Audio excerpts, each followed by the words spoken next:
So we're group five: Cody, Luther, Dustin, and myself, Joel. And we were given a drainage issue that left a bunch of dead spots above the drainage system. We were asked to come up with three different options this problem could be, and then choose the best solution for those problems. So as you can see in this picture here, this is our case study photo. This is the drainage system here that runs about 50 meters to this lake, and it's leaving there's a bunch of dead spots right above the drainage system.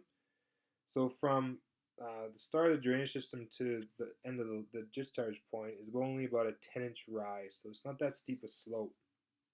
So like I said, we were asked to come up with three different options the problem could be, and then we were asked to choose the best that we believe it is and come up with a solution for it.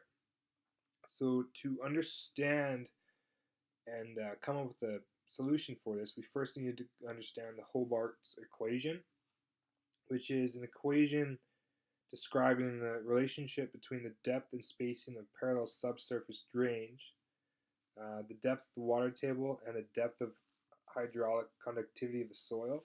So we're going to go into that further in depth with this video. We're also going to go into our three options what the problem could be, and we're going to pick the best solution for one of those problems, and we're going to break it down with all the budget and everything involved with that problem. Problem identification. In this section, I'm going to cover three areas that we might think the problem is that's causing the damage over the old drainage system. The first problem we think it is the drainage system might be plugged. So this could consist of the system being old and it didn't have the strength it did when it was installed. And so given the possible age of the system and maybe the weight on top of the piping itself, it could have collapsed. So that would just happen with being over time and the amount of weight on top of it. So the solution to that would be you'd have to dig up that portion of the pipe and replace it. So it'd be quite a lengthy process. It would be a little expensive, but that would be your solution for fixing that.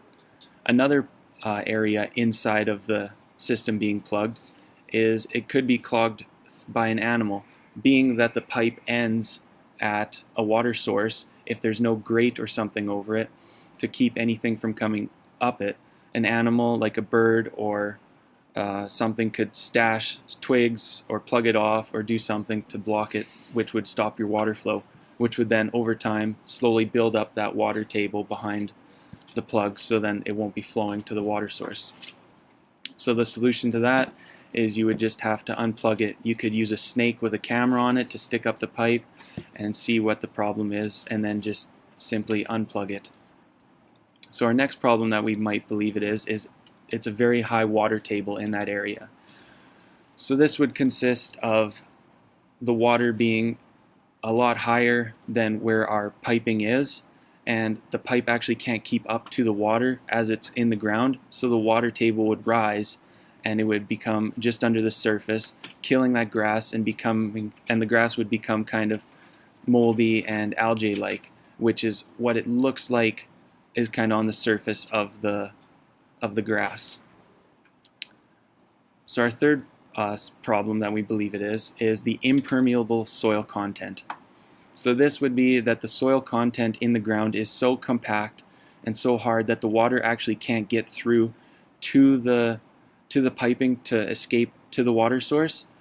So it just needs to be dug up and re-put in with some bigger material that would allow for water infiltration better. So out of those three problems, we believe that it is the high water table. So the way that we are going to solve that is through slit drainage. So there's already one pipe in the ground. So in order to fix that, our solution would be to install another slit drainage. This would double the flow capacity of that pipe, which would allow the water table to get lower because we're going to be moving twice as much water as what we are now. And it's quite reasonably cheap. So that is the solution that we are going to go with. So when we apply Hugout's equation, we need to define it first in order to understand it a little better. The Hugout's equation is a drainage equation describing the relation between depth and spacing of parallel subsurface drains, depth of the water table, depth and hydraulic conductivity of the soils.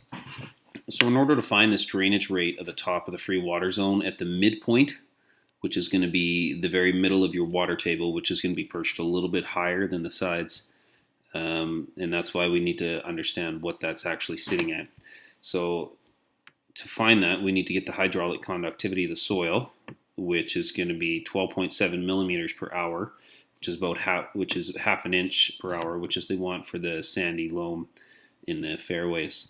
This H2, I'll explain this first. The height of the saturated free water zone in the soil is 20.3 centimeters. And the height of the free water zone, which the water has to pass through to move laterally, is also 20.3 centimeters. So we apply this here, we times it, we basically square it, and we also need to find S squared, which is equivalent to the distance between drains in inches. And when divided into the height of the saturated free water zone, it gives us the gradient on which the pressure of the head is calculated. So that distance is 50 meters, and so is the distance between the drains, which is 50 meters. And then that's where we plug this in order to square S itself. And the 4 in the formula is the distance the water has to move from the midpoint to the drain. It is not S, but rather 1/2 S. And so here we have input our numbers. So we have 4 times 12.7 millimeters per hour, which is our K, times 20.32 squared, which is our H2, divided by 50 meters squared, gives us 8.39 millimeters per hour over the 50 meters. So this is a little too low for the area since we need at least 12.7. And what we have in the area is 8.39. We're not achieving it, so we need to install one more drain. And that's going to get us up to our desired number, just to what it can handle. But another limiting factor is the slit drainage is typically, when it's perfect, it's going to handle about 7 millimeters per hour. And in this case, we need to make sure that it gets maintained every year in order to maintain that efficiency, or else it's just going to lower with organic matter building up over time. It is just an ongoing maintenance thing, but it's not too much. It's just enough to make sure it's good. And here you can see on our diagrams, we're going to be installing them about 1 meter apart. They're going to be draining into the water over here, which is a very high water table like we were talking about. And yeah, it's going to work out quite well. It's going to handle twice as much, so we should be able to combat our issue. You can see we have a quick breakdown table of our potential costs, which we narrowed out that we would not need sand or gravel, and tools would be in-house used, so we have our own tools already. Our slit drainage tile at $1 per linear foot, and putting it in every 0.3 meters, we found would be $166 to do the full 50 meters. With the machine we will be using to install, it installs the drainage pipe and backfills at the same time, so we figured it would take about 2.5 hours for medium to large size drainage install. And golfers will be able to get out there a lot faster after a rainfall now that our drainage has doubled.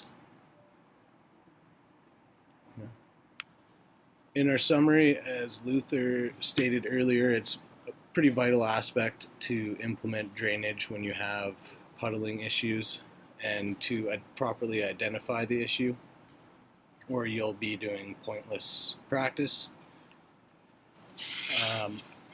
With a better understanding of how the land works around your course and everything like that, you can properly install drainage pipes and catch basins if you do need them. And also an understanding of what the soil textures are will also benefit in your decision making.